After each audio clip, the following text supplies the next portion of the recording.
Hi, welcome back. Today we're going to learn about this called how many years, 几年. By using 几年, we can make many different sentences. So let's do it now.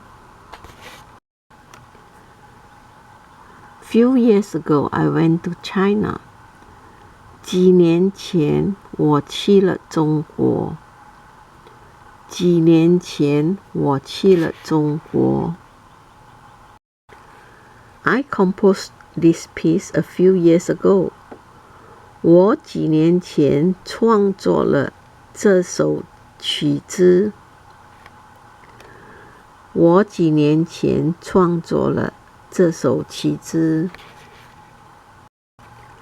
He worked very hard, and after a few years, he became rich. 他非常努力地工作。几年后，他就变得富有了。他非常努力地工作。几年后，他就变得富有了。Because of money, I have worked like a dog over the years. 因为钱，这些年来我工作的像只狗。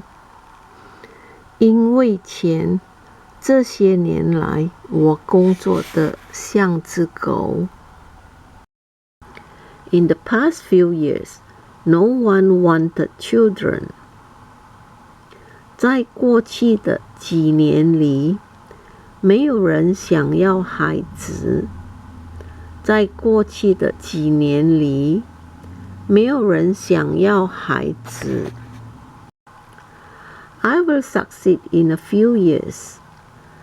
几年内，我一定会成功。几年内，我一定会成功。I plan to get married in a few years. 我打算几年内结婚。我打算几年内结婚。The weather has gotten hotter and hotter in recent years. 近几年来，天气越来越热。近几年来，天气越来越热。These few years, many Americans learn Chinese. 这几年，很多美国人学习中文。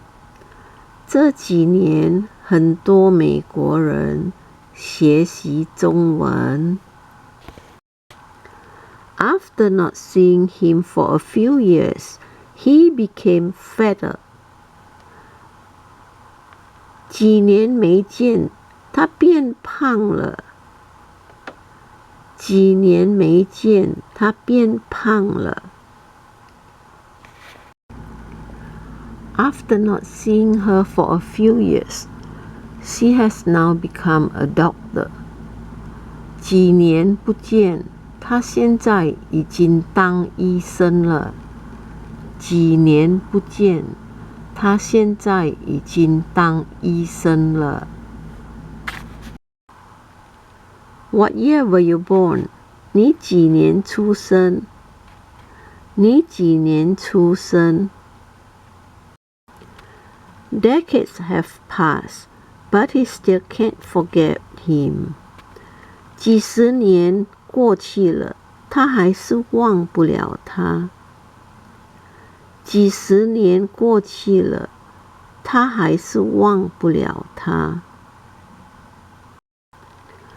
I have more than 10 years of work experience.